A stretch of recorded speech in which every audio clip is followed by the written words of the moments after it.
It is the podcast, and it is Tuesday. It is Tuesday, and that means it is the podcast, guys. This is episode 200 what? 54.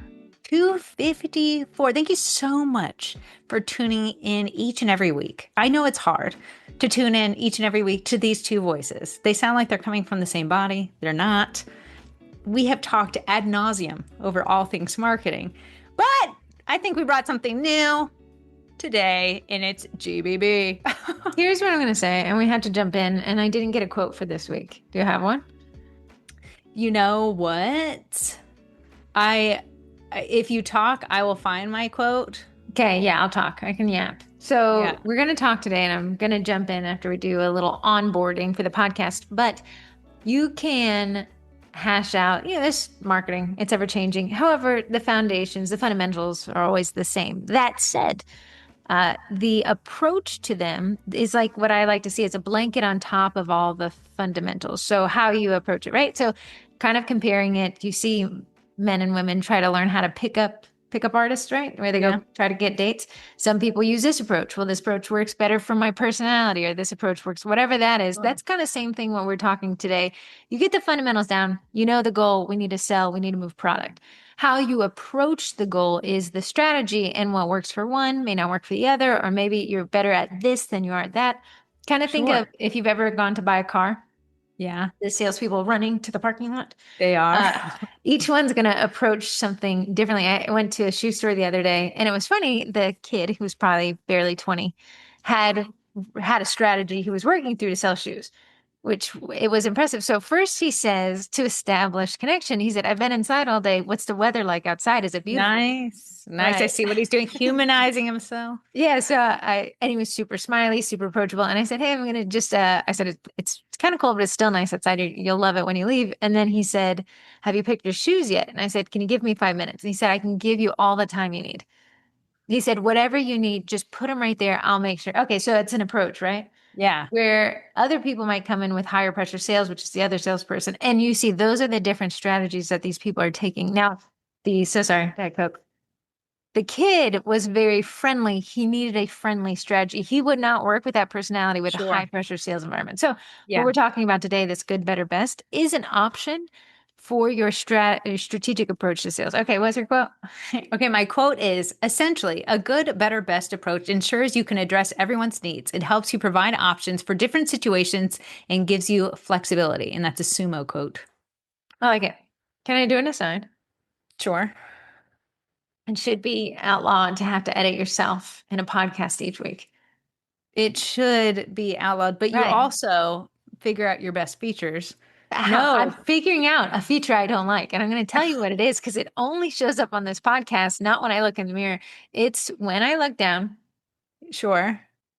A jowl forms. And I will say I can't see it on my screen right here. I don't see no jowls. You see him? But when I do that. Do I have a jowl? You have to, unfortunately, be sitting in my exact location to see the jowl.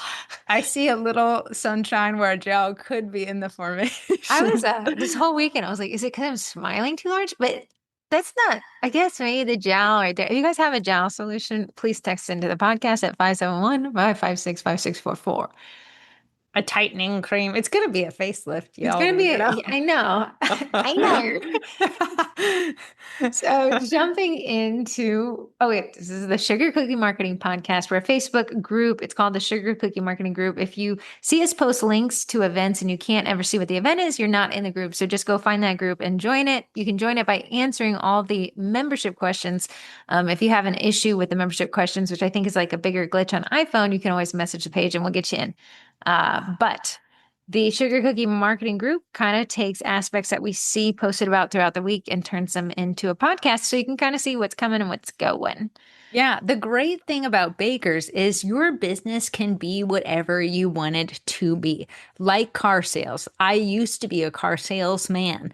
Well, man. And it was so crazy how you had to go and deal with clients. The great thing about being a business owner is the way you want to run your business is how you can run it. So it's never just pun intended, cookie cutter, copy and paste from one business to the other. But I see a lot of times bakers get hung up on pricing and quoting. They underquote and then they over deliver, and it ends up with burnout.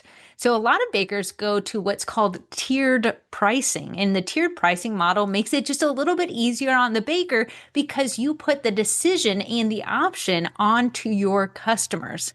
The problem with tiered pricing, and I see most often when a baker lands in my feed and I click to their website, is their tiered pricing is missing the strategy behind it. There's always a goal when it comes to your business, and the marketing strategy is a big portion as to why customers choose an option and then they're happy with that choice. And that is where the good, better, best strategy comes in. So, Heather, take us through it. So let's just talk about what the strategy is. And yes, it's going to apply to tiered pricing because the strategy applies to groupings typically of three. So if you say, well, I don't do tiered pricing, do listen to this because it might be something you could consider down the road. If you find it exhausting to always be quoting customs and having people kind of expand beyond what the quote was. So we call that quote creep.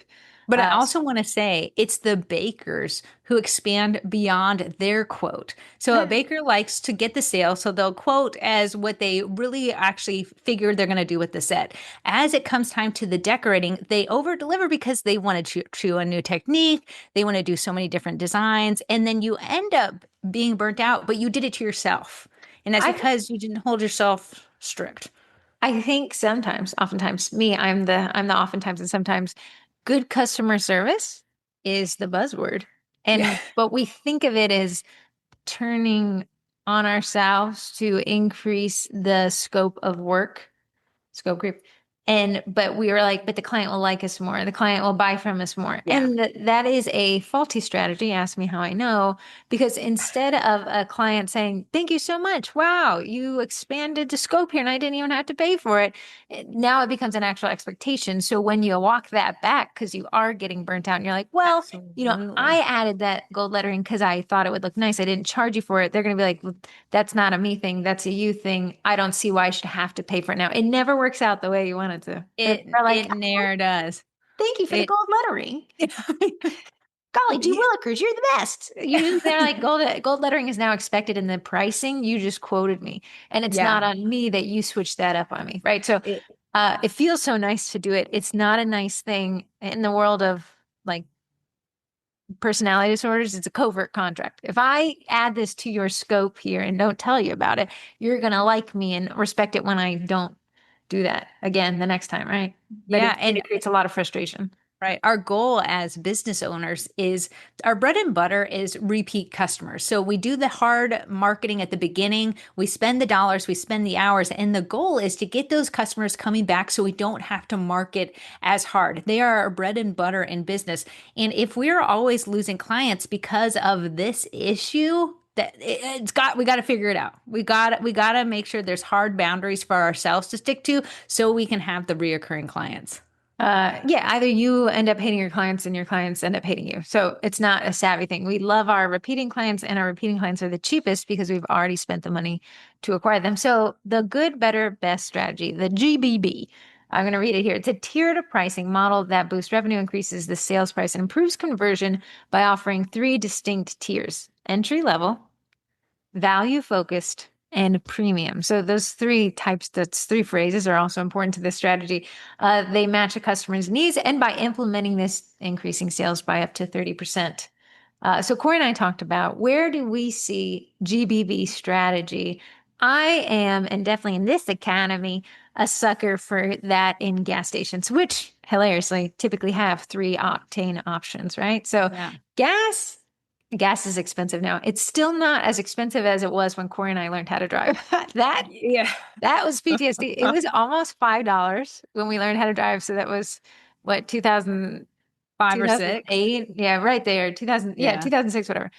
And we had an allowance of $20 a week. So we'd pull together we'd get $5 and $5 depending on who was driving. $5. We'd go and we'd literally be like $5 on pump one. And he'd be like, that's 1 gallon.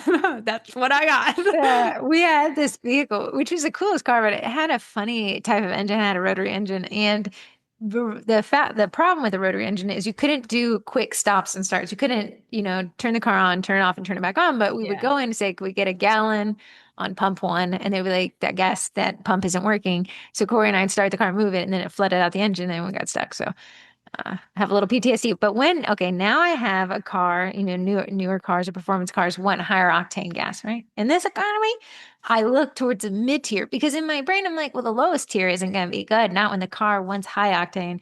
I'm going to go to 87 or 89. That seems like a risky click. But to go to 91 and have to look at that thing, and why does gas pump Money so bags. fast? Why is it taking my money so quickly? Give me a slow pump that talks me through this. So I find myself in mid grade. Don't worry, every once in a while I go back up to the high grade. But like I find myself at mid grade, especially when price is an issue. And now I think it's kind of funny when you have the option with the four types of gas, 93, 91, Oh, 89, I 87. I don't even. I just assume one's diesel and just click somewhere in the middle. Did you know, people who are worried about putting diesel gas in a gasoline car, Yeah. that diesel nozzle is too big to fit in a gasoline car. So Oh, you good can't to you could know. accidentally do gasoline in a diesel car, but you can't go the other way. Oh, good to know. Good to know. But that is a good, better, best strategy there that works on Heather. And she ultimately, probably mostly falls in the better tier. I And you'll need to never save guess. money for my jowl surgery. Yeah. The better tier is the goal. That is the goal of the business is to get you in the better tier. They make more money off of you in less time. And then we'll go into what's the next example. This is your example. You have an exceptionally specific example after this one as well, but you used to have fast food. Yeah, fast food is one. So you have, if you've ever driven up to a menu in the drive-through, the menu is segmented and you have the value meals. And it's like $1 and the hamburger barely has a piece of cheese maybe hanging off the side, but it's $1 and you could eat for $1. And then you have the combo meals where you can get that and a bag of fries and a drink, and then you have like the upsizing, which is the premium, everything's extra large, extra pickles, extra extra extra. You'll find that most people will go with the combo meal because one, it's better than the cheaper meal because you When I get a hear side. value meal, I think I'll be hungry after this. Will I? Yeah, No, I'll yeah. absolutely be stuffed and miserable. But my brain's like too small for human food. I forgot that kids are out of school right now. So I actually went to Chick-fil-A and I was like, you know what I'll get? I will get a grilled chicken because I'm really on this protein kick. So I got the Just a grilled grilled chicken chicken. sandwich or No, grilled they upsold me on the meal, so I said yes to the meal. So it came with the side of the French fries and a drink. just a rogue strip of chicken, like you didn't No, get it. the grilled nuggies, grilled nugs. Oh yeah. I told you you could get the 100 count, not the Yeah, but you 100 said count, the it was 100 $5 grams. billion, dollars, and I Yeah, said yeah. 12 will probably fill me up, and then I'll get this little fry. I thought it was a smaller fry thing. I don't normally go to Chick-fil-A, but this little tiny kid, he couldn't have been more than 4 or 5 years old, is sitting with his grandmother because it's so crowded. It's like we're sitting together, me, this Oh, grandmother, you and this ate in the child. store? I've never walked inside a Oh yeah, Chick-fil-A in my life. I absolutely ate in Oh the store. God, no. Oh That's yeah, I worse. just like to listen to what people are saying. The The little kid seat was is like, the car moving. the little kid was like, Grandma, why do I have a tiny fry and she has a ginormous fry? And the grandma's like, because she's ginormous and you're tiny. You could have gotten the kids meal. Oh, but you could have gotten a 5-piece grilled. But I think they have the 8-piece grill. See, but then in my brain, I was like, I'll be hungry with 8. I need a 12er. Okay, so we're back to the same good, better, best. You didn't do the 500 count I billion did not do dollar, the 500 count because I said it was too expensive. but you didn't do the 5 count because it felt too few. So you ended up at Yeah, 8, you said? the 12er. Oh, There was an 8 and a 12. sorry, 12. Yeah. I'm Well, sure oh that girl, costs a yeah. small fortune. I went to, and I'm sorry for the asides, I went to, it could apply as Five Guys yesterday. I don't know. I got to get out of my system every 2 years. When It's I, so greasy. I it's mean, I like it, greasy. but it's The greasy. burgers are if you consider that fast food, what do you call them between fast food and long food? Medium food?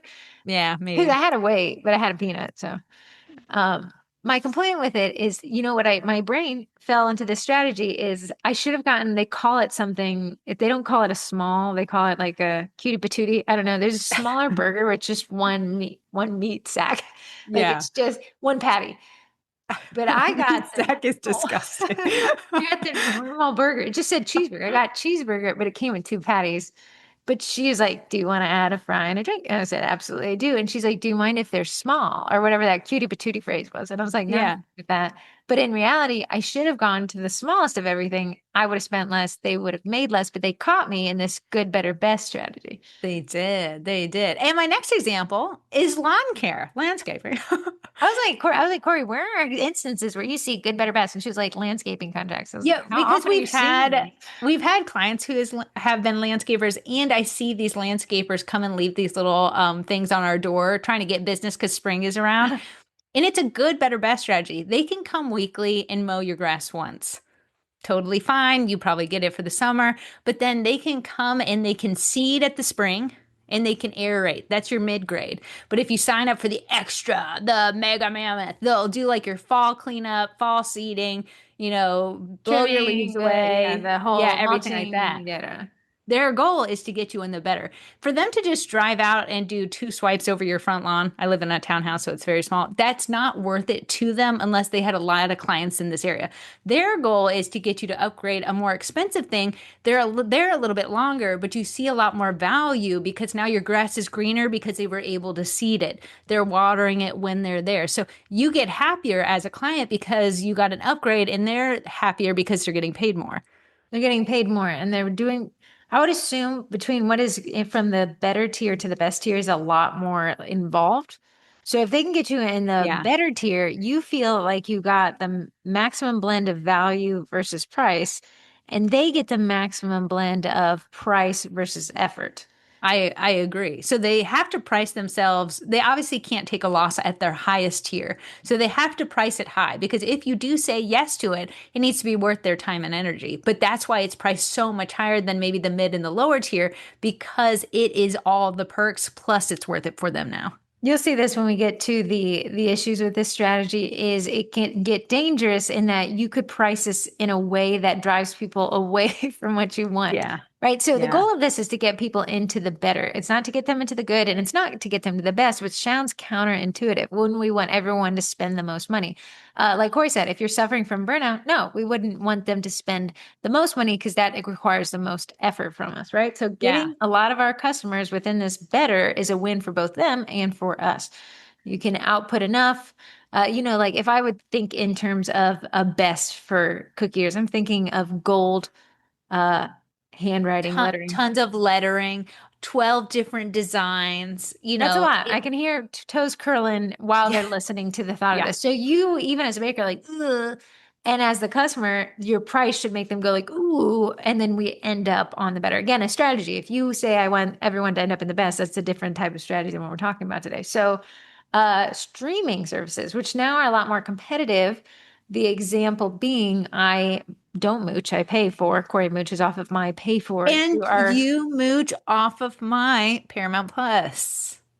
Yes, when I turn it on, once every 3 months, I do. So, and when I go to, listen, show me an ad, man. For some odd reason, I do not fall within the target audience of good, better, best for streaming services. I will take the good or the worst. I don't care. I do not mind an ad. I'm not an avid TV watcher like Corey and my sister Summer. They're like, would you get a new show this week? They're like dealing show recommendations every Saturday. They have more of an affinity towards wanting no ads because it Mhm. takes them out of, they're watching these series, right? I'm watching Hoarding Very Life. Show me an ad for something I can put in my hoard. Uh, Now, on the highest end of streaming, you can say 4K Ultra on 4 TVs. Well, Corey's house only has 2 TVs, does it? Well, one that has the ability to watch anything. So immediately, Corey hears the best and says, well, that's too much for me. And you're going to see that strategy is the best should feel like too much and the good should feel like too little. That's what Yeah. drives us into the best. So for Corey and Summer, they're going to say, I don't want ads, but I don't mind that it's not 4K. Now I see streaming services saying limited ads. Like, so they even Yeah. implement another tier there. And that's for the streaming service wants to make money off of me and from the advertiser. Yes. Yeah. So you see, when it is the good, better, best strategy, what it's doing is it's not just alleviating you from over delivering, it's also establishing in your customers that they're getting a good deal, that they got away with something. So they're not getting the worst, which is the good option. They're getting the better option, but they're not overspending when they're not buying the best option. So while you're wanting to over deliver and use all your piping tips, you're doing a disservice to yourself because they're going to be happy in the better tier. They're going to love what you make as long as you make it according to your better tier. Another one, big one for me. Car washes. Now, Corey buys car wash packages. She buys Not car wash anymore. I've subscription. been cured from Her paint. She's learning about automotive paint. it. Yeah, if you don't care about your paint, because Now I'm a hand washer. contact wash, car washes. So when I go through the automated car wash, right? So there's this Mhm. one. It's older than Corey and I are. My mom used to take us through, and we thought it was like some adventure. I'm still an adult, still taking the same adventure. They have 5 tiers. When I look at the tiers, the fifth tier, the highest tier, requires a poor person to come out and clean my wheels on their hands and knees. I hate the experience. I accidentally did it once. So it's too much for me. And you have to also wait longer. So we're in a, hey, let's get in, get out. But now I have to wait for somebody to go around and clean all the wheels. Then they have the worst one, which doesn't even touch the tires, which when a car looks clean, the tires are shiny.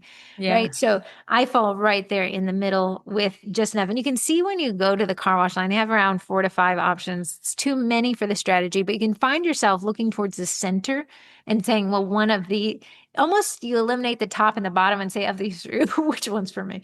Yeah, because the good, better, best strategy are similar options. So, whereas maybe the fifth option for the drive through is they do a custom detail where you're out of your car and you're no longer driving with the other poor people. The first three options where you're sitting in your car and you drive through the car wash lane, that's the GBB strategy right there. Mhm. They're similar options, but they're very different in what you get through them. Kind of consider the best option. Somebody has to manually labor. But in the options below that, it's very similar. It's either you get the undercarriage wash, you get your tire shine, or you get that little ceramic spray It's coating, or whatever. literally a click of the button from Right. the guy standing It's boop, boop, boop. And if it happens or doesn't, we don't know. I don't know if that light means anything, but it's cool to see the soap turn pink. So car washes are a good one. Wine. I'm gonna be honest. I would love to be a wine lover.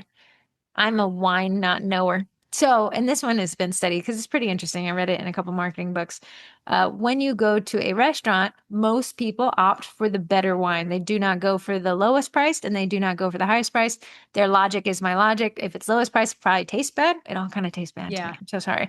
But if it's the highest price, then it's too expensive and it'll be lost to me. I can't taste the difference. I'm not, the Yeah. tannins aren't refined enough for my palate. So we often fall in the middle. And they said it's so interesting. These restaurants realize most people order mid-tier wine. So they'll actually price the lowest grade wine as a mid-tier price because we're just picking it anyways, because we're not picking based off of taste. We're going off of price because we're falling for the good, better, best strategy. If it's better, hey, it's not the worst, but it's not the best. Yeah. Yeah. We had gone to Seasons 52 and we know the bartender there is super nice. And he was like, yeah, we're doing an overhaul for our wine closet. And we're like, "Dude, what's the most expensive wine?" He's like, we never sell it. And that's because you'd be going there for a specific celebration to show off. Your deal would be parting with the most money for the best wine. And most of us, if we're just having a wine at dinner, you're just going to go probably for mid, just to skip the low because it's probably cheapest. I don't know. I'm not a wine drinker, so I don't know if the cheapest just ruins the steak dinner. You start getting in Get a this fight out with of your my spouse. face. I'm not sure what Pour it happened. on this. Wait, it's funny. A little addendum to what you said. The Seasons 52 we often find ourselves at is actually inside the mall, but most Seasons 52 are standalone restaurants that you Hmm. drive to. And the bartender was saying it's interesting how much that affects the way people view Seasons 52 because you don't go to the mall to have a fancy dinner. You go to the mall to shop and you happen to eat, right? So he Yeah. said in the standalone Season 52s, their reservations on holidays like Easter and Mother's Day are 70% higher because it feels like people are arriving for an experience. He Yeah. says at the mall, no one makes reservations because you just happen to go to a restaurant there. And the screaming children walking by. My favorite thing to watch is the screaming children. But I also wonder how much that affects people and the wine they order. If I was going to a fancy steakhouse, only Oh, the best for sure. my table. But if I'm at the mall, I'm like, hey, what do you got on the list? You know? Yeah. Yeah. No, And true. last one I think a lot of us can think about is iPhone storage. Uh, Smartphone storage. Okay. iPhone storage. Android, Samsung specifically, used to have external memory cards, but I believe they did away with that, possibly because it forces us back into this paradox of choice. Like we have to choose right now which type of phone we want, and that includes the price, right? So you used Yeah. to be able to buy a cheap phone and change the memory card, the micro SD to something. Yeah. I loved it. That was the best life I've lived. Now iPhone, Android, Samsung, they're all like, we can't open it because it'll ruin the dexterity of the phone. So now you have to choose at the time of purchase which long-term commitment. So I keep phones for about, this is my best phone I ever had. I have it for almost 4 years, which just Wow. says a lot. You have I'm an no upgrader. I loyalty. paid for whatever the jump plan is, but this, whatever this is, works specifically on me. When I went to upgrade this iPhone, they did not have the middle tier. It had been sold out. Obviously, the good, better, best had worked. So they either had Interesting. the giant one, which was $1 gajillion, or the smallest one. What's so funny was I said, is there a return policy on this smallest one? Have I ever filled up a phone? No. But I had that for 2 weeks. You were allowed to have it and you could return it. And by the end of 2 weeks, I got to return it. Not that I had filled it up, but I felt like if I kept the smaller one, I was going to lose out on the opportunity to pack jam this phone with a Good video. about it. So did you go to the 1 terabyte? Did you go to the mid grade? Midgard.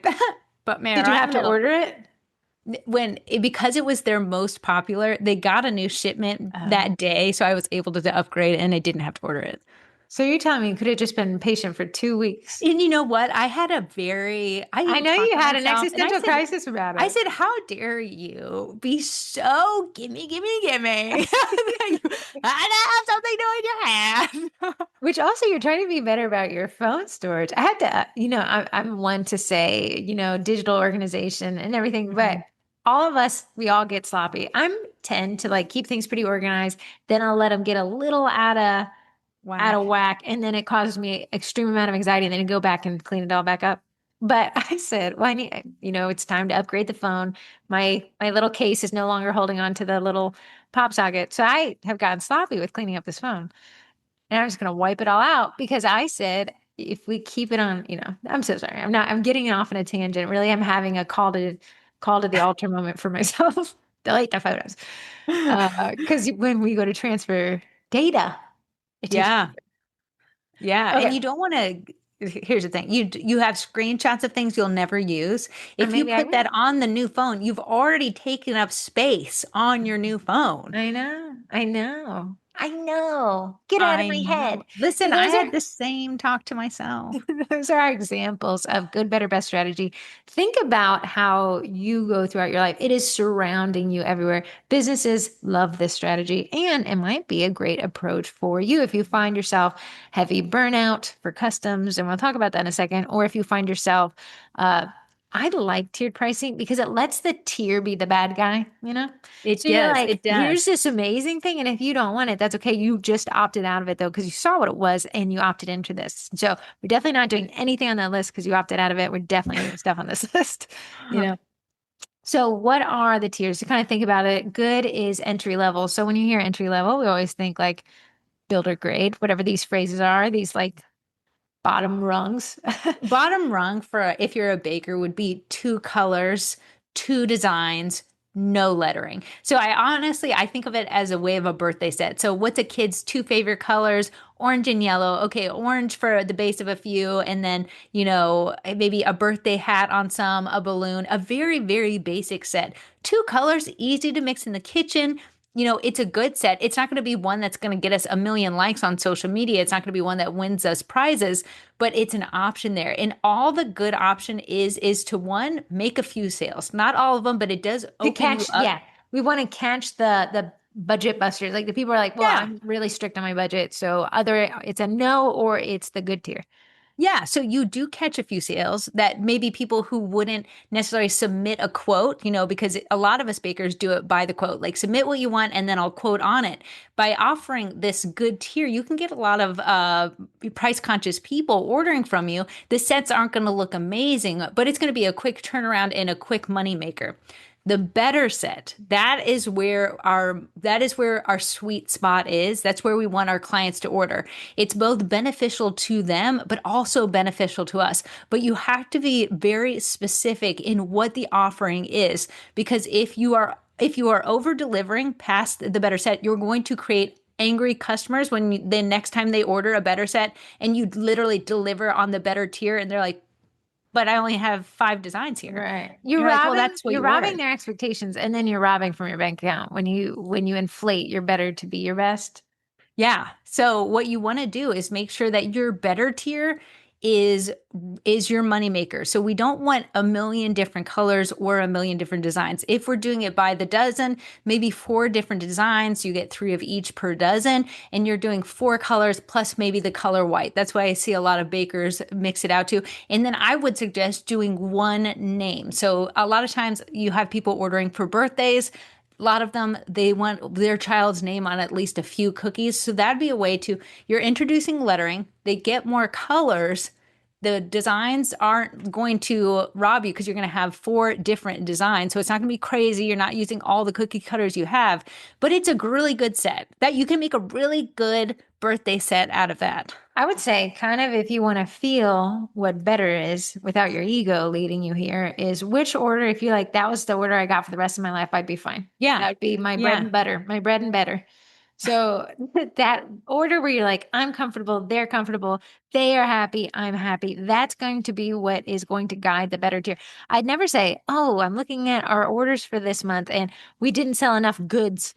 We only sold betters. Let's optimize for good. Good is the fall guy. He's not meant to be optimized for. We don't need to see how many good tiers we sold. I'm just happy he got picked up a couple times.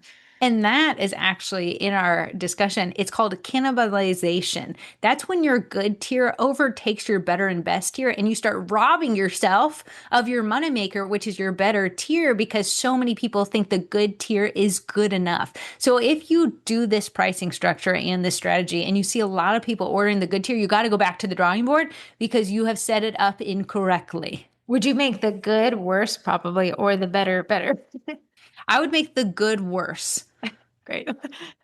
And the I better better. I love how the good, better, best strategy is called good, better, best and not low, mid, and high because we don't want poverty, kind of okay in life, excellent. Like we don't want the disparity in the name to make people Yes. feel like I'm a brokey, uh, Yeah, retirement you're possibly. good tier. It's not like you're getting cookies from the back of the freezer from last year. Oreo is my good tier. Yeah, so Yeah, we have everything's freshly baked. It's just maybe limited design. So maybe if you had an Eddie and you wanted to price him at your lowest tier, one design, 12 cookies, 1 dozen cookies, that could be your lowest tier. And someone who wants something more customizable would always go up to the better tier.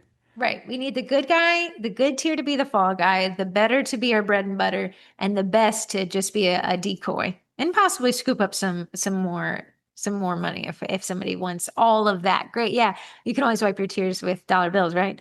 So Yeah. here's the benefits of this strategy if this you so choose.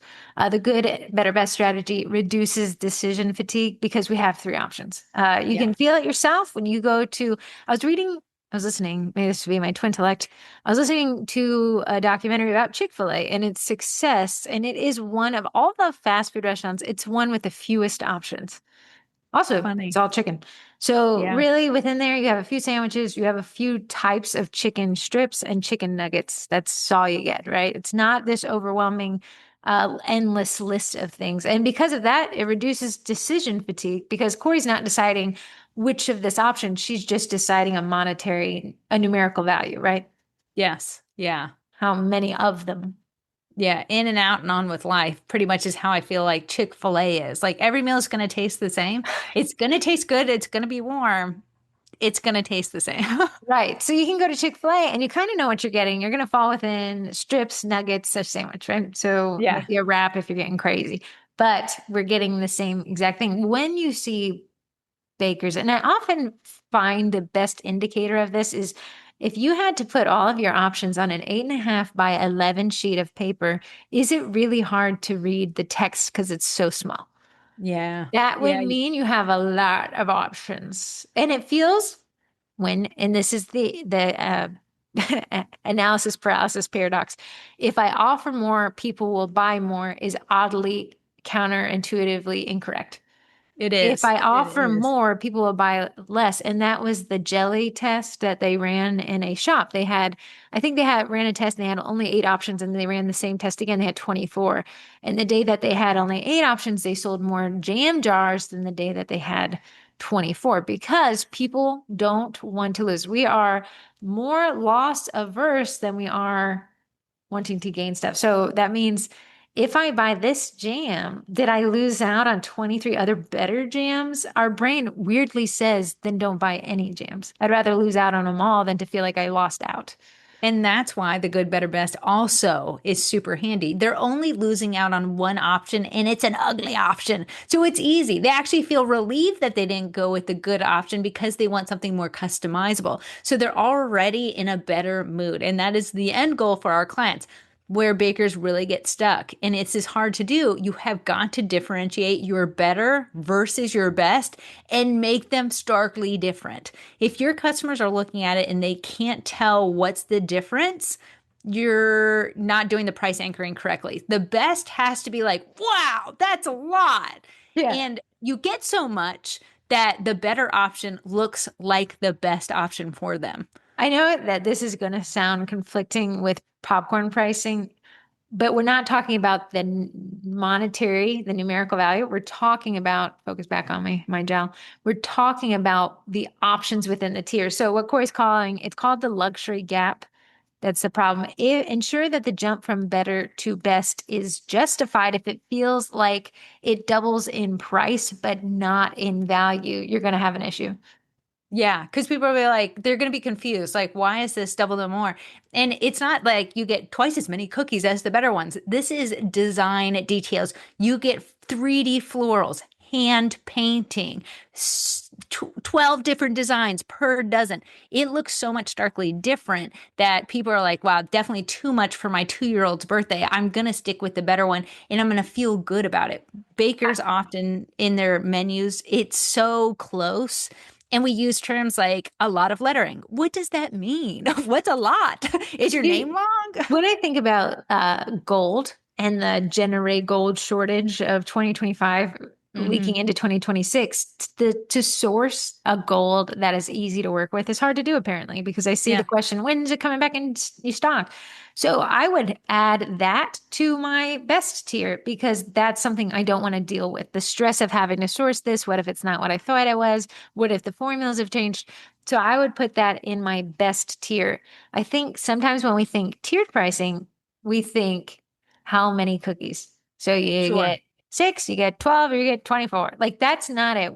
That's too easy to solve the math problem. We need bedazzled differences. Yeah. Gold, multiple names, multiple designs, multiple colors. Better is going to be like we can do, like Corey said, one name across this many cookies. We can do a dozen, and you can within that dozen get 4 designs. And then the good tier is like, hey, we can do 6 cookies and we can do 2 different colors and 2 different designs, something like Yeah. that, right? Yeah.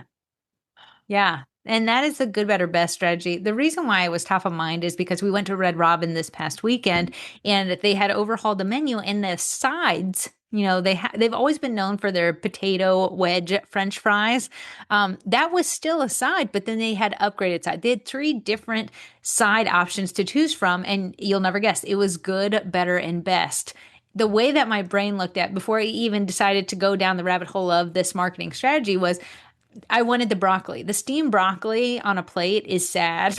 Just steamed I broccoli. I haven't been to Red Robin outside of this weekend for years, but I did get I love a steamed broccoli, which is to say I love butter that's melted on vegetables. Yeah. But I promise you, theirs was just steamed broccoli with no salt or butter. Yeah, no Probably the salt or healthiest butter. thing I've ever eaten. You were getting exactly what they said, steamed broccoli. The upgrade for $2.99 more was steamed broccoli with a garlic saute and parm on top. It was a $2.99 upgrade, but it was so much better. And it's so funny. The best option sites I didn't even read through because the upcharge of $4.99 was too much for my little brain to handle. So I said, I'll fall in the mid tier. And I fell for the good, better, best strategy. It was just Parmesan, a little garlic on there, but for $2.99, steamed broccoli, pennies on the dollar. So they were making out like bandits, and I only had 2 servings. It was unlimited. I mean, if I sat there and ate through a small garden, maybe they would have made a loss. They made a killing on me. I got the good tier. I got the cheapest lunch special and it had boring broccoli. And then I said to the waiter, "Oh, I wonder where the garlic." And he's like, "I'll add it to your. I'll get it for you." And he never did. He completely forgot, which is fine. It was very nice. But I he spilled an entire thing of Diet Coke on my lap. I can't blame him for forgetting. The man it was was worried his tip was on the line. chaos. It It was was. chaos. But here I went to the good tier, and I wish I was in the better tier. Yeah, Heather was I will staring say at that. I me wish I was in the eating. butter tier. Korea's like, "This is the best thing I've ever had in my life." And No, I'm like, no, no, no. "Mm." And I would have shared with Heather, but I just didn't know we weren't getting any more of it. So Heather said, "That was that good?" And I was like, "It's great, so great. You're not getting any." I was like, "It's not good." So, So applying it good, to better. bakers, you Yes, have go ahead. price anchoring. So the best, again, it is price anchoring. So we're taking a couple different. We're doing tiered pricing, price anchoring, popcorn pricing, and we're blending it all together and turning into a good, better, best strategy. So the best option makes the better option look like a bargain by comparison, but we need the better option to look like a better value than the good option. Good Yeah. is cheapest, right? So it's the best value because I'm spending the least. It's the best price. It's not the best value. I'm so sorry I said that wrong. It's not the best value. Value and price converge in better. It does. It does. And our goal is to get people in the better category because we've set it up that it is less time consuming for us. The designs are easier. We're not over complicating and painting with metallics or anything. So we're able to get a lot more orders out. Plus, the reverse side, our clients are happy because they, one, avoided the cheapest tier, but they saved by avoiding the best tier. So it's a best of both worlds scenario. A Right better of now, both I worlds. a better of both worlds. Right now, I quote every order. And I do get customers turned away because $78 as my starting turns away people when they don't see the value because I'm not, if they could able to pick their own, choose their own adventure and pick through my good, better, best option, I swear I'd be able to get more orders because they would be able to talk themselves into the value more than me having to quote them and talk them into that value. And I see why a lot of bakers turn to it because one, if you don't hold yourself to your own boundaries and you're always over delivering, maybe it's something that you need to keep in mind. I know we like to make sets that are great for social media, but are bad for our bottom line. If you need to, the tiered pricing module can actually hold you to it a little bit better. You just have to make sure you hold yourself to it, but it can also create more customers and more happy clients because they're not having to submit a quote and then getting back, "Oh, I didn't even know it'd be that much." They're able to see it right off the bat and from there submit what they want. So they come in at the better option and they're already ready to buy because they've chosen it themselves. Years and years ago, I met a guy named Rohan. And he was an accountant and he wanted to disrupt the cleaning space, the residential cleaning space. He paid residential cleaners to come in. And he said one day he was sitting in them, he hated his job, and he thought, I could get them more work. And he said, how could I go about that? And he said, the problem with residential cleaning is it always is call for quote.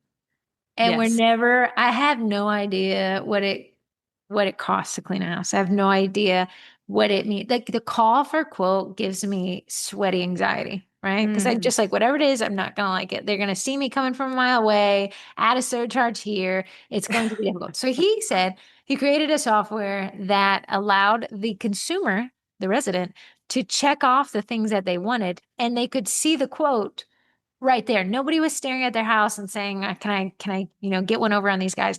They could Yeah. get their quote built by themselves. So I mean, it was down to like clean out my fridge. It added some amount of money. So, and then at checkout, the quote was there. And he said it increased sales so much because people are always scared of the call for quote. So message me for pricing, call for quote. Yeah, DM for pricing, fill out this quote and I'll quote you. To go in blind is a lot harder than to go in with a little bit of an expectation. So while I say my dozen start at $78 a dozen, they're still flying blind. Most people come in at the $78 dozen regardless. But if I did the tiered pricing structure, and maybe it's something I'll do in 2027 and see how it goes, I might be able to open up my books to a lot more people because they're able to choose it, love Preemptively it. self-screen.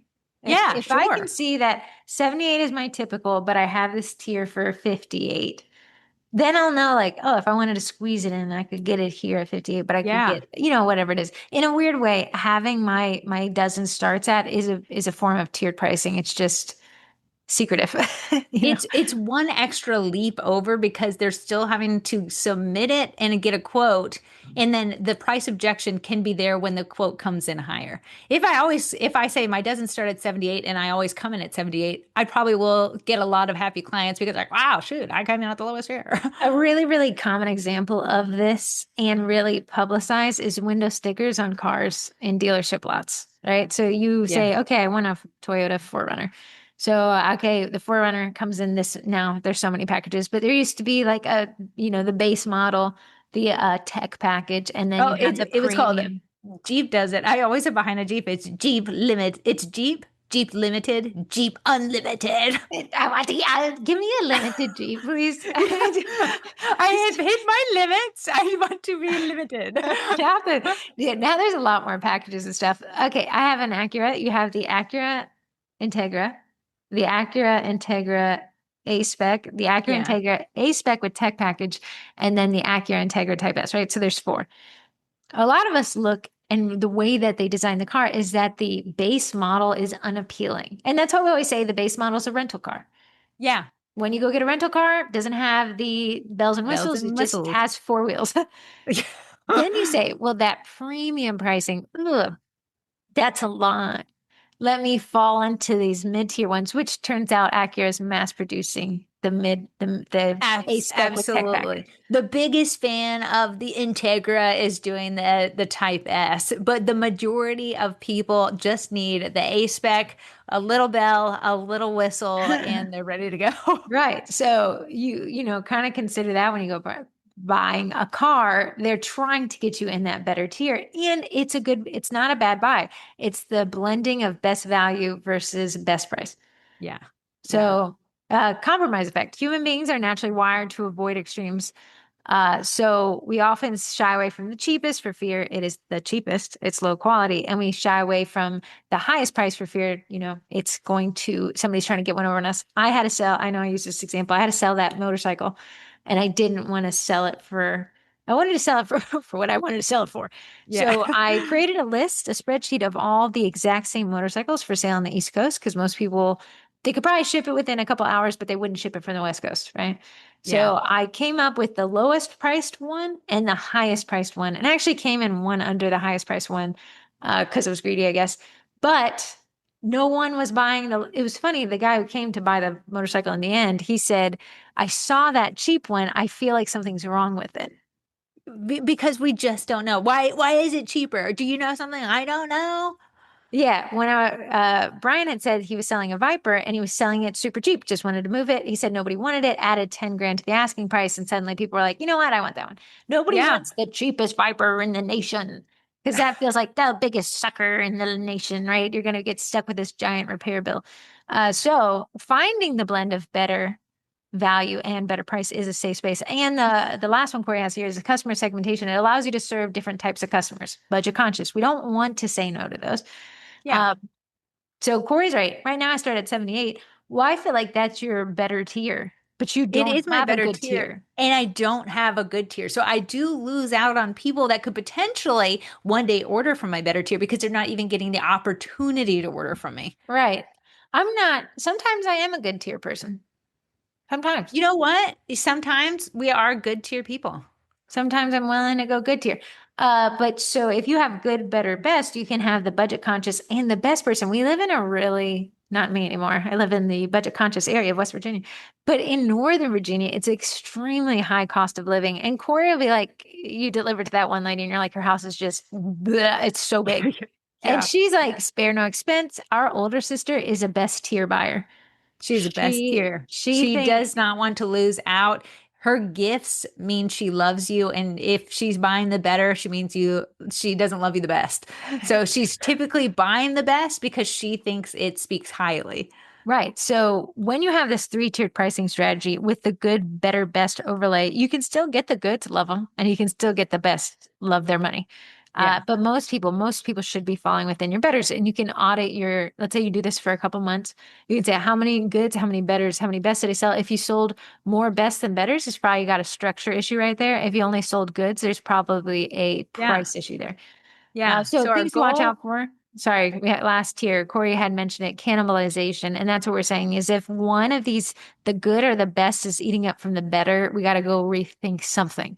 yeah, you might be like, but they're ordering the best and making more money. The goal is less time making so you make actual more money in your pocket. The time isn't being spent, hand piping and having to clean a million things. So our goal, I think we see money oh as yeah, the end goal, right? So I would want to sell the best. I make the most money. There is non-monetary bonuses. One time I had read this article. I was talking to this lady, and she said that she worked for Safe Light Repair, Safe Light Replace, and that was probably over 10 years ago that I met her. So I don't know if the company's structured this way, but she was allowed to work from home. And she said that is the equivalent. They've decided that that's an equivalent of a $10,000 raise, not having to go into the office per day. It was $10,000, for the course. So she could work from home for 3 days. That's like a $3,000 a year benefit. $30,000 I'm a so year. sorry, 30,000. Thanks. That'd have been wild. We just Yeah, left it. we're taking a So hit, man. yeah, get your red pill. So what I'm saying is sometimes the bottom line being the highest wasn't the biggest win if you hate making cookies and you're quitting. Yeah, yeah, And there's things like that's why the better is a sweet spot because it's what you're willing to do for the fairest amount of money for the client that's willing to pay for it. And you have a long-term sustainability. Come Christmas time is where you see most bakers opt for the best money. yes, And then come January is where you see most bakers hanging up the old apron. yeah, That's a yeah. poor business strategy. To make the most money in December and make $0 in January is not the best strategy.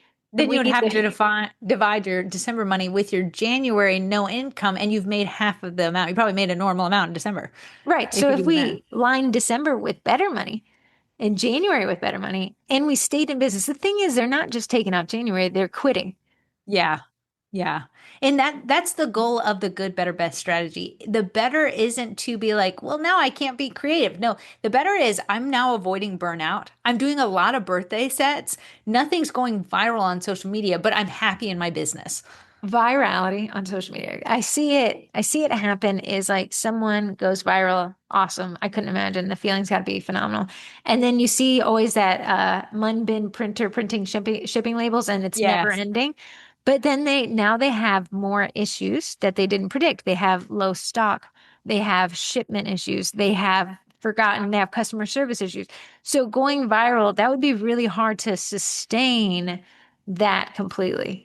That makes And I'm saying even just viral in the aspect that you did a set that was so good that all the bakers are like, oh my goodness, this is the best set ever. And it's like an ego boost, but it's not necessarily a pay boost. So Mhm. you got all your likes and you got some followers from it. The goal here is to get out of that mindset and get into the mindset of what I can do to make the most money and avoid the most burnout. And that is your better option. I like it. So that takes us through today's podcast, good, better, best. If you don't have tiered pricing structure, consider it. I can see Corey's always I considered it. am. I am consider. I would love to test it out and see if it turns into more sales. Consider going to a gas station, right? And you're like, how much is premium octane or 80, 91 or whatever? And they're like, come here first and we'll quote you. Oh yeah, I'm not gonna go. I'm I'm not not going to gonna go. guy. And they know that. That's why the sign is so large to try to advertise. And I'm sure there's some laws around the signage of gas, but I asked in a local community group, I said, where's the cheapest gas? And this guy said, it's so funny. They're advertising a higher price than they're actually charging. Why? I said, it's like unadvertising. The Where opposite. is it? How do I get there? So that kind of takes it. Consider if you don't do anything with this podcast, just see where good, better, best tier is priced. if you love an example of this, I always think about Edible Arrangements website. Yeah. And that kind of shows you what good, better, best is. I always end up ordering better from them. The good one looks spindly. The best one would rob me blind. The good one, good enough for me. You don't mean that the flower-shaped pineapple isn't worth every dollar? If the flower-shaped pineapple is half dipped in chocolate, you got me. If he's not dipped in chocolate, get away from me. Get away from me. Moving on, tomorrow we drop the pre-sales bootcamp. I spent all night editing it, and I have a few more videos to edit today, and they'll be loaded up into Podia. It's $13. You can go to thecookiecollege.com/bootcamp to sign up for that. We've started. You can actually register for next month's bootcamp. It's 3D printing from start to finish, meaning we'll sit down, we'll order a printer, we'll put it together slowly. And then we will print something and then we will design a cookie cutter. So you can sign up for both of those at thecookiecollege.com/bootcamp. Each bootcamp is only $13. And at the conclusion of a bootcamp, you get a $13 discount code for the Cookie College. So you get your money back. And that $13 discount code lasts every month that you are an active member of the Cookie College. That includes those bootcamps. Yeah. And if you like the boot camp, it's almost like your taste test of what you can find in the Cookie College. The Cookie College has a vast array of classes just like that. These boot camps are like tailor-made. So there's going to be a forms portion of the pre-sale, and then we go through how to pick your day, reverse calendarizing, how to choose options that benefit you and your clients, how to not create analysis paralysis, and how to work with your packaging and make it work through with your thing. This week, I just, if you see on this table behind me, I have all my pre-sale options packaged, but I also did a class and I have custom orders. I highly recommend don't do that on the same week. Corey is, you know what? Corey's like, I'm a little overwhelmed. And then we had somebody who is past the refund period of cookie classes say, she said in the email, she said, I tried to email you guys about this, but I never heard back. So I'm like, oh, shoot. Like, when did she email this? 2 hours before I sent the see you on Saturday email. I'm sorry, lady. So I say to Corey, listen, she wants to sign up for a new class, but I haven't booked it out yet. Corey's like, you did what I hate clients do, an unsolvable. I know. I said yes, but no, but no, but yes. And I said, okay. I said, you got give me a little confusing I information. am over. Well, I just stocked my freezer of dough and it's almost gone. So that means I have another dough day that has to be in the works, and those are the worst days of my life. So Okay, I gotta asking kick me Munch that. out. Oh, poor Mr. Munch. But yeah, we have a class on Saturday that's an Easter class. And because she canceled so last, hey, Mr. Munch. Hey, Mr. Munch. I hate Because our she voices. canceled so last minute, we're trying a BOGO. So buy one, get one on social media. She has not given us a lot of run time, but I told my husband I can be upset with this lady canceling and I can hold her money hostage, but then she'll never be back for a class. At least if we let her go, she'll be back eventually. But I had already baked the cookies, and that was why I was You remember upset. I know I said to Corey, like, maybe if you're overwhelmed, this sounds like you're going to be underwhelmed because there's fewer people showing up. And Corey's like, it's not that. It already baked it. I was like, there it is. Yeah. There it is. So again, remember the boundary is meant for, oh, and we sold a ticket. So we got one. No Yeah, BOGO? no, I didn't. I don't know if I could have set it up as BOGO. I went to Eventbrite and it was like, hey, do you want to see some options with the tickets? And I was like, yeah. So it said you could do 50% off 2 tickets from 2 individual orders. And I thought that kind of opened up. Oh, nice. So they got one half off. So the other tickets also half off? Yes, whoever gets it. Nice. And since we posted it in places where people already were followers, Yeah. I thought that would be a fun one. So I'll be curious to see if this is somebody from your page. It was so funny. I tried to post it in Manassas Talk yesterday, but because it was in McLean, they deleted the post. Fair. We did Fair. follow the group rule. Not that we all have cars, but fair. Yeah, I thought that we could try to use it kind of as a marketing thing for your audience to be like, hey, you guys can get this. And remember, we pushed people to go into that private cookie group so they could get Yes. these BOGO things. Maybe I'll post it in McLean Foodies today. I mean, it's a spam group anyways, but yeah, they really do allow a lot of sales, which isn't always a thing. Nicole, do you know Nicole? Does it start with the G for the last name? T. Oh, no, I don't. Oh, well, she got the ticket. We'll have to ask her how she knows this because I only posted it on Sugar Cookie Classes, Mixing Bowl, and in that Cookie Classes group. Funny. Then So she came from coming somewhere. one there. So Corey's gonna have a better attitude on Saturday. I'm gonna do that 1, 2, 3, and we're gone. This is what And we're Corey does. gone. Like she'll be like, Everything's wrong. And one, two, three. Hi, guys. Welcome. Hello. So the pre-sales, you can still sign up for that. The fun things about these boot camps that we said at the beginning and walked it back is that you can purchase them after and you have lifetime access for the lifetime of the product to rewatch that. If you upgrade to the Cookie College, it's the only thing that expires. So if you say, oh, I want that $13 discount, as you should, because that's a great price, just sign up for the next boot camp. You'll get your $13 back. And then that $13 discount continues. So we have pre-sales. That's tomorrow. In May, we're doing 3D printing cookie cutters from scratch. That's May 7th. In June, we're doing cracking community groups. Yeah, we need to So crack them because I'm seeing some AI. AI is doing the whole thing, and we need to get away from that and inject ourselves back into our business. Corey and I joined all the local community groups in this West Virginia area and I followed all the local pages, right, of the restaurants because I love a restaurant. This area doesn't have a lot of chains, so it's just mom and pop shops, which is great if you like that Yeah, mom and pop feel. And I said, Corey, it's funny, a lot of these mom and pop shops are using AI generated menus that create that, I don't know how you guys can see an AI generated flyer. I don't know, it's yellowish and it has this it's feeling to it. yellowish and cartoonish. Yes. So they were using a lot of the cartoonish, like a cartoonish steak Yeah, generated by this AI flyer. And then there was this hole in the wall, seedy billiards bar.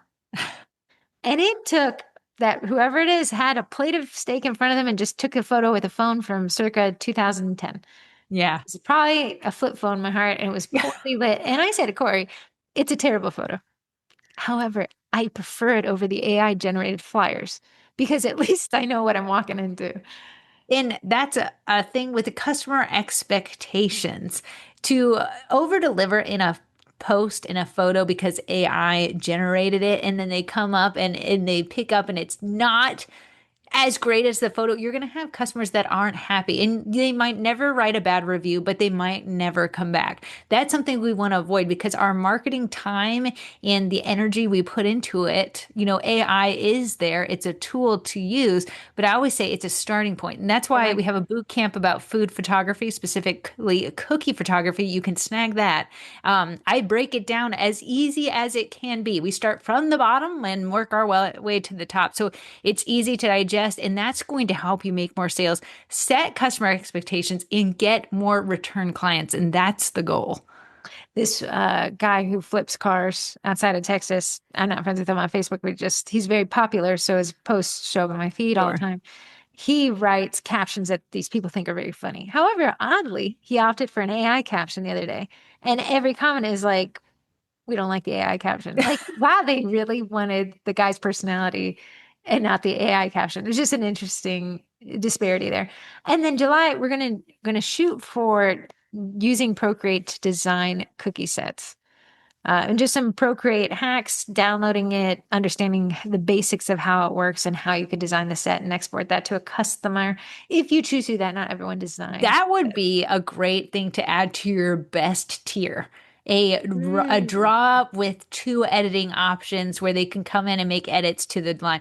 My customers have no say in what that'd be like. What's a must-have cookie, and I'll try to incorporate it. Like, but to in your best tier, make that the differentiator. That can be a great thing, especially with people who like control over things. They might opt for that. I see the issue is somebody has that in their good tier, not their better and best tier, and then the good tier person's like, I want to make all these changes, and the Yeah, baker's like, but you didn't pay for this, but you included it in that tier. I know. So I having it know. as the add-on to be like, and some people like me be like, I kind of trust the process and I don't want to pay for that aspect, so I'm going to go to better. I I've don't seen need to your past see. work. I think you're good at what you're You doing. take it from here. You got this. So moving on to the gossip column, we have a submission. It says, "Who needs eyebrows?" Anyways, this was kind of funny to read. Picture this: it's April 2023. I was pregnant and setting up at a venue with 30 minutes to go before I taught a cookie class. I ran into the bathroom as one does when pregnant, and while I was washing my hands, I look up in the mirror and realize I'd forgotten to use my eyebrow pencil that morning. I'm a redhead, and my natural eyebrows are so light they're invisible. I had No eyebrows. I ran to my purse to check for cosmetics, but I had nothing. So now the panic's rising, the clock ticking. I started looking around for other other ways to shade my eyebrows in. My options were one, a black Sharpie, two, a black ballpoint pen, or three, dirt from a potted plant, or four, black royal icing.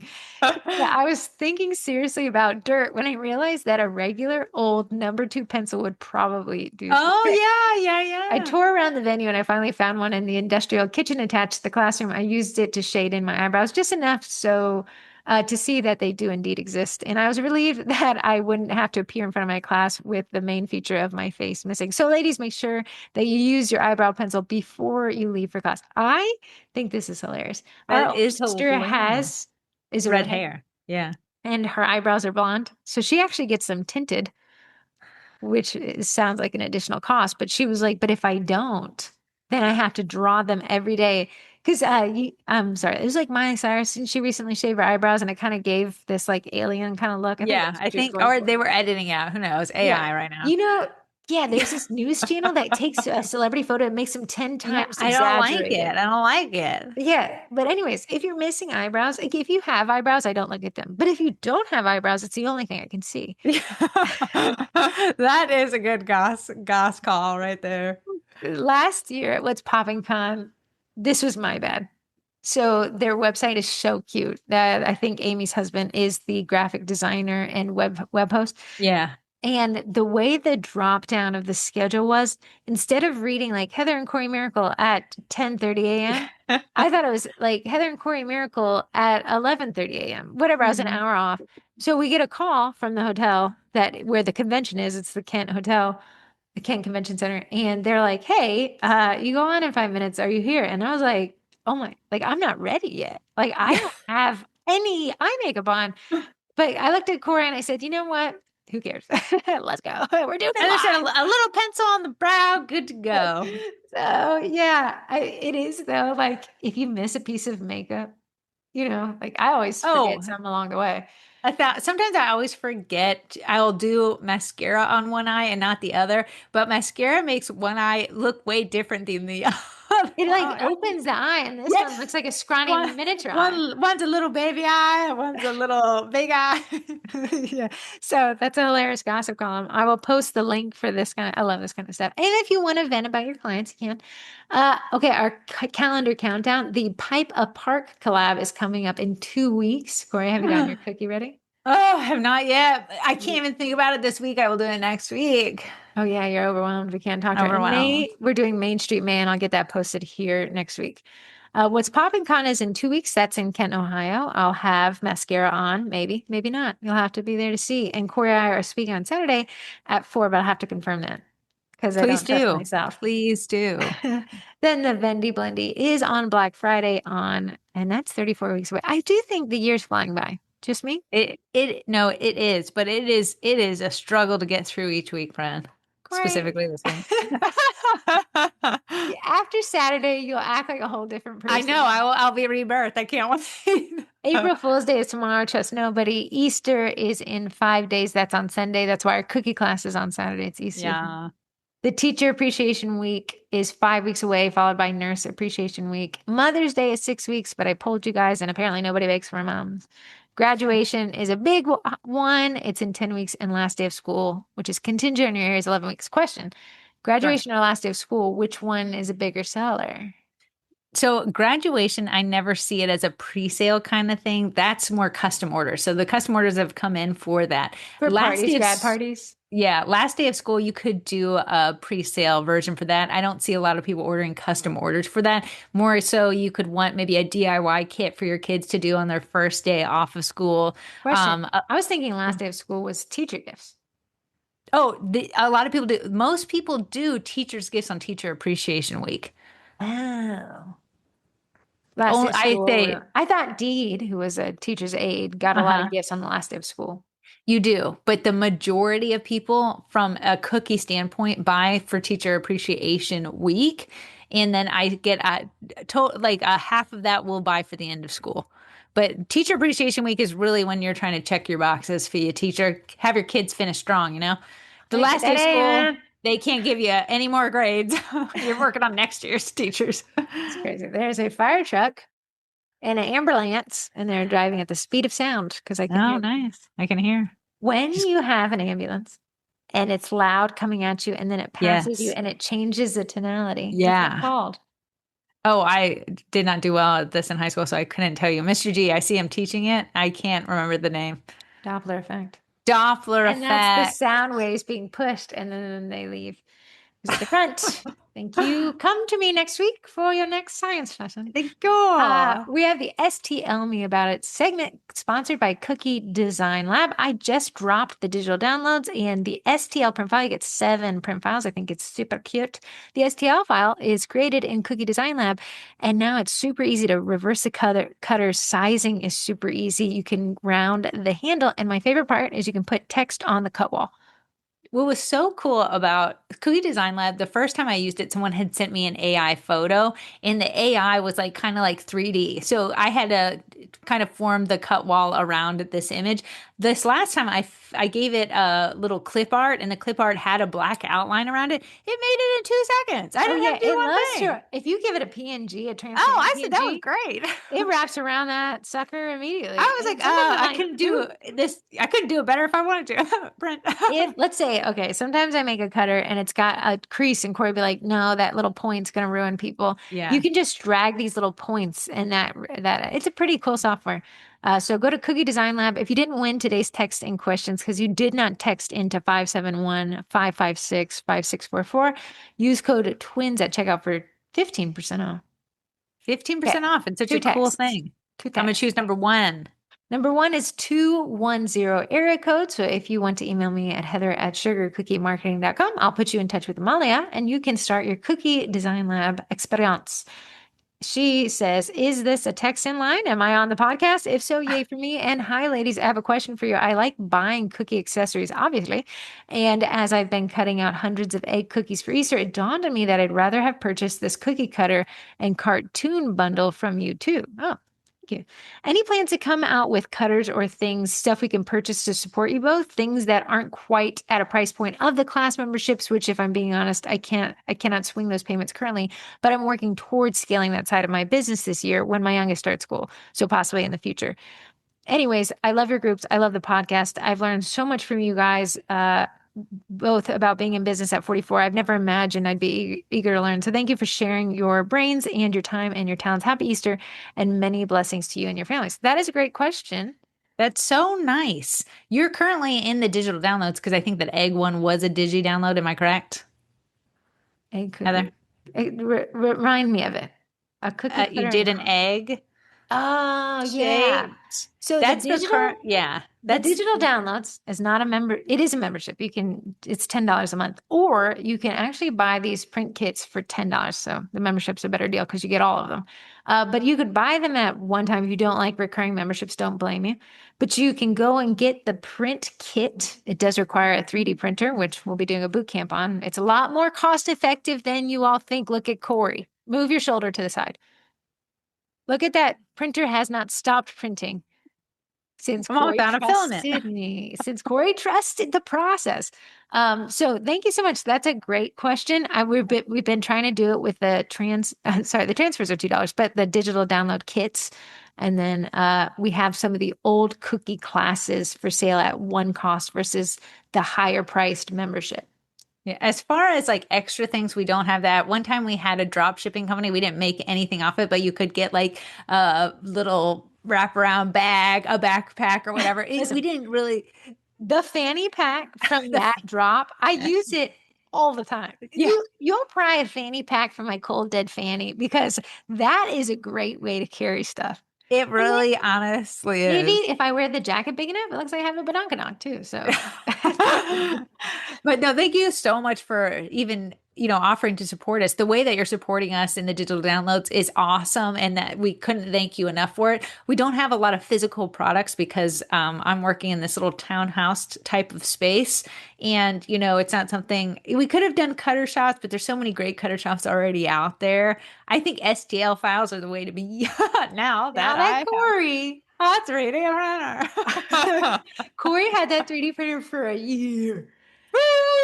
needed someone to come over on Halloween and Saturday. But if you really liked that setup, my 210 texting question, maybe the digital downloads kits are if you get a cookie tag front and back, a cookie card, a matching STL, a transfer sheet just for fun, a social media post, and then you get the Eddie prints if you have an Eddie, and the PNG outline if you wanted to create your own marketing materials that match that. And those are just $10 a pop-a-rooney. You can see them at thecookiecollege.com. I actually added them there yesterday so you can see what they look like, the little kits. Not a winner, but first in my heart, 7711, San Angelo, Texas. Wow. Howdy.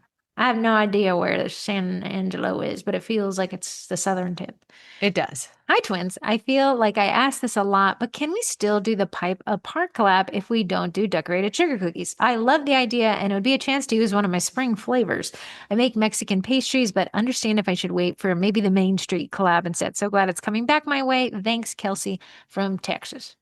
Kelsey from Texas, you pipe that park wherever you need to pipe it. In that Mexican pastry, there's a lot more peace for you than there are. So pipe your pastry in a park and take a photo. The goal for Pipe a Park isn't necessarily to show off our piping skills. It's to tie us to our location.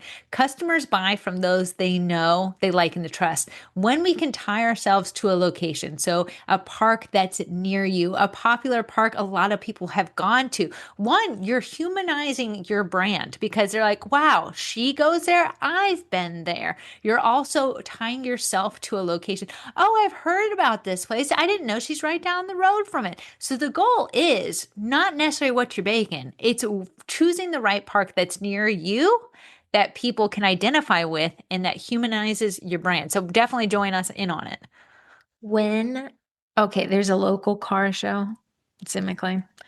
And it's every Saturday morning. It's been every Saturday morning since before I could drive. So I have nothing to do with it. I have no ownership and I hardly go, right? But when I see it featured in a national publication on Instagram, I'm like, that's mine. That's me. That's us. Yeah. We are this. I am this car show. Me and this car show go way back. Like I have nothing to do with this. But to see something that I recognize somewhere where I didn't expect to see it creates like a relationship, a stronger relationship to the entity I have nothing to do with. Yeah. So a lot of bakers sell. Here's a set I made. Here's a set I made. Here's a set I made. What we're trying to do is branch out from that. In 2026, relationship marketing is where it's at. Content marketing is different than relationship marketing. So our goal is to become our people's favorite baker because of us who happens to own insert bakery name. And that's what that's going to do for you. Corey has spent a large part of 2026, if not all of it, in relationship marketing focus. Yes. And I think you've liked the engagement because people are like, hey, she's just like me. Not that it's like a celebrity thing as much as it's like hey, we go to the same place. Like if I saw a Facebook page, not a group, a page, and the page was like, you guys have to check out this place. And it's a place I've been to. My mom has found this local creator guy. He goes around to restaurants. She's constantly watching everything he does because she likes to see if he goes to restaurants that she likes. And now they're hoping to run into him. They watch him all the time. They've never met him, but he's in front of the camera saying he just went to the Ballywhack Shack, which is actually by my house, and eats a breakfast sandwich. And I'm like, wow, the Ballywhack Shack is. Isn't that funny? You just had to add the part where it's a Ballywhack Shack by my house. Like you had to say, I'm Ballywhack Shack. You've never been. I don't think you have. We walked past this. The Ballywhack Shack is me. Call me Mrs. Ballywhack. Do you know what the guy's job is? He is a videographer. So he's doing exactly what we're doing, and he's incorporating videography. He's just hand holding his phone most of the time. But we're like, we know him. We don't know him. We don't know this man.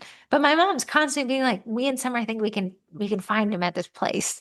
Yeah, for every 5 videos, if he said, by the way, I actually do videography, you can hire me for your small business, in with all those other ones. When someone in a group says, does anyone know a good videographer? My mom is going to be more apt to tag him. She's never used him, but she's gotten a relationship with him that he doesn't even know he's a part of. And that is our goal. When someone asks for a baker in a local group, I want my audience who is I've asked them about their pet's first name. I've used the national holidays to grow a relationship with them. That's the goal there. We should post that extra ticket in your community group.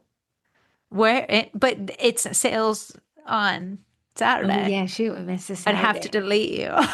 You'd have to ban me from the I would group. have to ban you. I'm Ban so me. sorry. Shoot, I didn't even think about that. Yeah, that's how you gotta follow the community group rules. The foodies group is run by a food photographer, so you can see that he gets recommended a lot.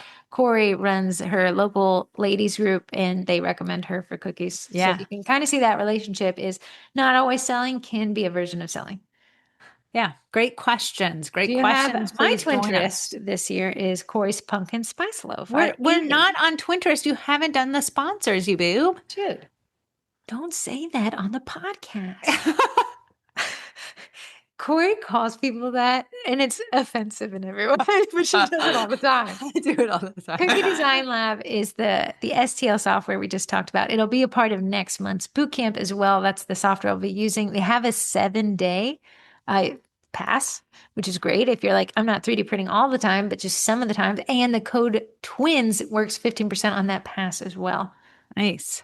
Bakety Bake is the meringue powder of your better and best tiers and dreams. I saw Yes. somebody, I remember when Bakety Bake first came out, it's kind of hard to enter the meringue powder market from what I've seen because there's these, Hobby Lobby's Sunny Side Up and the Yeah. it Uh-huh. had been to market for so long and then suddenly they pulled it. They pulled it. Wilton's pulled theirs, so they were vanishing at an alarming rate. Yeah. Ginny's Dreams had supply chain issues, but then Bakety Bake, a lot of people tried it, which they could with 10% off if they use code TWINS and said, I really like it. I never thought I'd switch. So in a Yeah. local group, I'm not sorry, not a local group, in a baking group, someone said, what's the meringue powder? And I saw a lot of people saying, once you try Bakety Bake, you don't go back. You don't go baking. It's one I use and I have liked it for years. Are you using it for the class on Saturday? I found another jar of a different brand that I'll be Corey using refuses for the to let the glass. classes have the good stuff. What's popping con? Use code TWINS for $25 off. That is coming up in 2 weeks. So if you are near Kent, Ohio, worth the trip. Corey asked on the Facebook page, what would you never bake again? And the overwhelming feedback was cake pops because of how difficult they are. I think if you did some hands-on workshops at What's And Popping Con, yeah, she has that. you might change your tune a little And bit. she has molds and like secrets that she uses like a back massager, but not on your back. So it's just interesting. And I signed up for this workshop, Her toes. power tools, because there's something about hands-on. Yeah, I love me a hands-on. Let me It, put my hands on it it. is better to fail with somebody watching you. I don't know why. 1000%. So true. Primera Eddie is the edible food printer. Corey referenced it. We reference it in most podcasts because it's a very interesting in terms of pricing and offerings. Corey got contracted, I possibly, did. by Coach. My coach of our favorite mall, Tyson's And it Corner. sounds So like it will be incorporating Eddie, so we'll talk about that more. But we also have Jennifer from Primera, the company that creates Eddie, on the podcast later this month. I'm going to need you to use Cookie Design Lab. Get me those shapes and some cookie cutter plays so I can look really good. And then I'm going to use Eddie because Coach is typed really small against their designs. So I'm going to need Eddie to print it and then I will be able to pipe next to it. So it's a combo. I think it'll be good. I can't wait to see it. And then last up, not a sponsor, but definitely an affiliate code, Bosch Nutrimil. Use code Sugar Cookies to get $20 off your order. And then they give us 20 20. bucks. So, and that goes to support the podcast. Corey, my twinterest is Corey's pumpkin spice bread loaf. She brought it on Saturday. She brought it actually for me. It was funny. She was like, what do you want me to do with this? And I was like, why are you asking me what to do with your bread? And she was like, actually gave it to you. And everyone I was told salivating over you. looking at it. I said, cut that bad boy up, share it with the team. And we all ate half of it. And then so my mom was like, are you going to take this with you? And I was like, well, I'll just come back tomorrow on Saturday and eat it. And then I get a picture Saturday morning and it's one, like a sliver, like it was this high, but it was like this wide. And she was like, last bite's for you. I said, that's not what I left. I don't know why it's so good. One, it's very moist. It's a whole can Can I of say Libby's. it's moist, but it's not wet. It's still fluffy. It's so good. So I actually made pumpkin muffins this weekend. And I still think the pumpkin loaf wins. Muffins are different. They're going to be a little bit more cakier. Loaf, this one's like thicker than a Snicker, but delicious. I'm just on a pump because I love fall. I said, why do I only bake for fall and fall? I can bake for it all the time. Do So it, my gal. husband has been just carb loading on all these pumpkin spice. Tell him if he's on a diet, I'd helpfully carb load over here. Okay, I will let him know. I made pumpkin spice cookies. They had a lot of maple in it because it was maple syrup and dark brown sugar in there. Okay. Maple syrup isn't my favorite taste, so they weren't my favorite cookie, but my husband and son inhaled them. Sacrilege, but okay, I'll allow it. Sacrilege. What is your Twinterest? My Twinterest. What is it? What is it? I don't have one. You got all my brain space. The GBB classes, pre-sales. Oh, I guess the pre-sale boot camps is one. It's the one I filmed. It's every tip that I know to make pre-sales work. So after you leave that, you'll have every ounce of knowledge I have for pre-sales.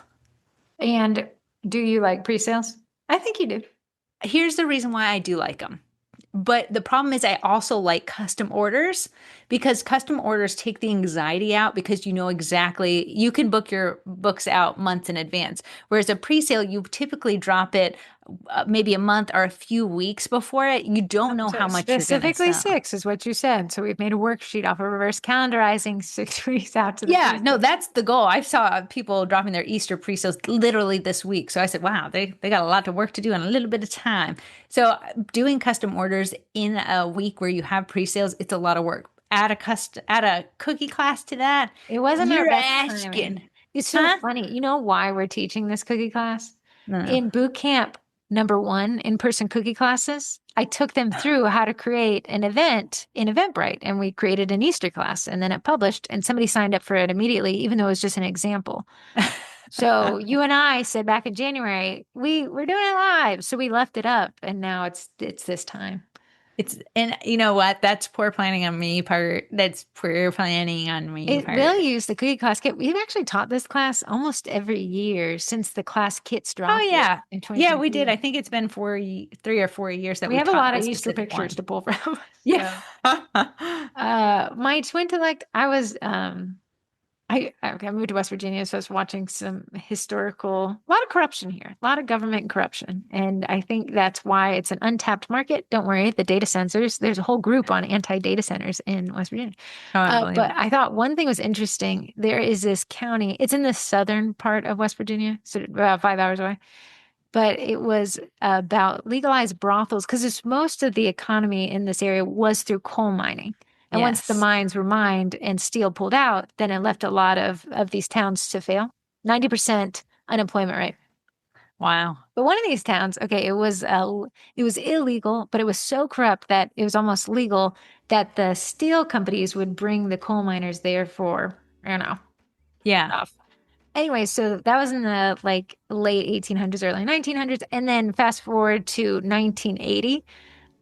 The bank there. So the town was, when the coal pulled out, the town was pretty desolate, except for this banker creates them one of the nation's, America's biggest Ponzi schemes. So when the banker passes away, they realize that he had, I think it was upwards of $500 million. It was a tremendous amount of money he'd embezzled in a Ponzi scheme.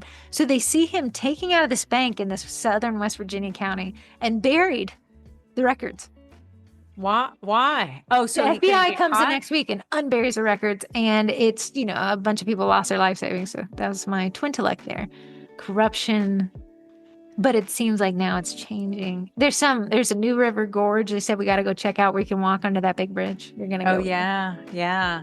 I said boob and you brought up brothels and I got in trouble. You know what? If we're going to just go down to the bottom rung, might as well go with some history. Okay, well, I have got to go find, speaking of this class, the bunny has a nose that is a specific sprinkle I must go locate if I still have it. Oh, does he? Oh, I didn't put that in the prep sheet. Do you see there's 2 sets of eyes? So there's 4 eyes, 1 schnoz. Got my eyes. Gotta go find my schnoz. Go find the schnoz. Worst case, we do a pink schnoz. We can, but it is also like you add it for the egg. It's like the details on their little egg. Piped. See you. Bye.